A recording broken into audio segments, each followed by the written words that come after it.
A Camila já entraria aqui comigo para falar sobre esse assunto, entrou mais cedo para poder dar essa dinâmica aí do caso da Juliana Marins. Muito obrigado, Camila, mas vou aproveitar, já que você está aqui do meu lado, para que você possa só dar um resumo do que seria essa cariação, como é que esses dois vão ser colocados frente a frente e o que é que está sendo discutido. A gente sabe que é sobre o inquérito que apura a suposta tentativa de golpe, mas vamos colocar então aqui nas suas palavras para explicar, até para a gente entender esse termo, acariação. A gente tem muita acariação, tem denúncia, tem muitos termos aí. Queria que você pudesse dar essa explicação para a gente agora do que está acontecendo no Supremo Tribunal Federal nesse exato momento com Mauro Cid e o Braga Neto.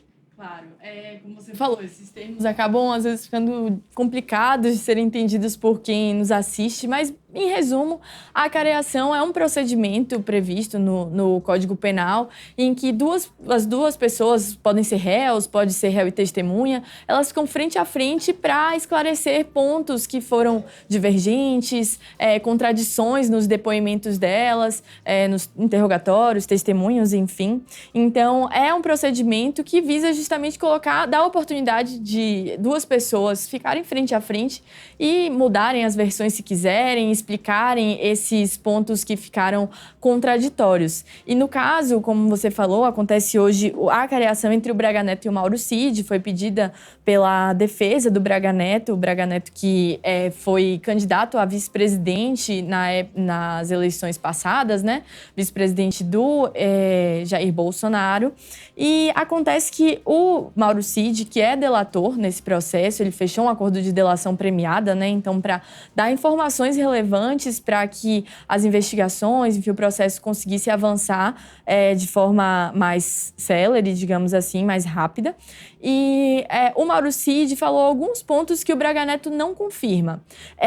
Foram dois principais pontos que a defesa do Braga Neto apontou, né, que foram o que motivaram essa acariação, esse esclarecimento que acontece hoje. E para a gente lembrar esses dois pontos, eu vou lembrar aqui rapidinho dois deles, esses dois.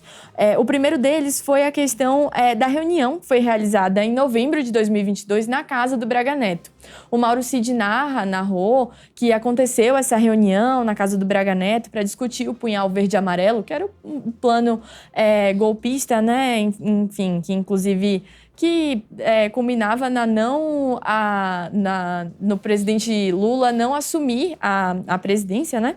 E aí, essa reunião, ele fala que, enfim, generais, militares estavam expressando a sua insatisfação com o resultado das eleições, com como as Forças Armadas vinham se comportando, atuando, já que não existia nenhum indício por parte do comandante do Exército, da Aeronáutica, de que eles apoiariam o suposto golpe, né, esse possível golpe. Então, foi uma reunião para eles expressarem insatisfação com isso. E o Braga Neto teria solicitado, segundo o Mauro Cid, que o Mauro Cid se retirasse em determinado momento, porque a partir dali eles iam discutir questões operacionais, medidas operacionais. E como o Mauro Cid era ajudante de ordens do presidente do então presidente Jair Bolsonaro, ele precisava que o Mauro Cid se retirasse, porque eles iam discutir essas questões. O Mauro Cid era muito próximo do Bolsonaro.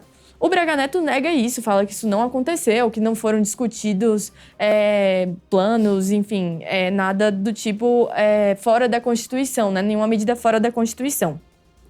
O segundo ponto que a defesa do Braga Neto reclama e diz que é contraditório, né, fala que não procede, é a questão da entrega do dinheiro pelo Braga Neto ao Mauro Cid. O Mauro Cid fala o seguinte, que o Braga Neto entregou uma quantidade, enfim, um valor em dinheiro vivo, em uma caixa de vinho, que teria sido entregue, que seria repassado ao Major de Oliveira, que era apelidado como Kid Preto, e esse valor seria para financiar atos antidemocráticos.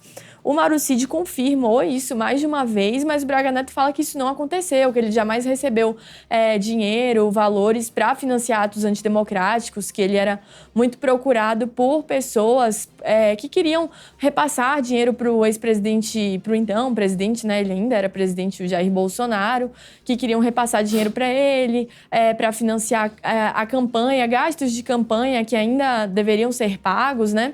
Então, ele nega tudo isso e hoje é justamente esse procedimento para esclarecer esses dois pontos. Também acontece a acareação entre o Anderson Torres e o Freire Gomes. O Anderson Torres, que foi ministro da Justiça de Jair Bolsonaro, e o Freire Gomes, que era o comandante do Exército.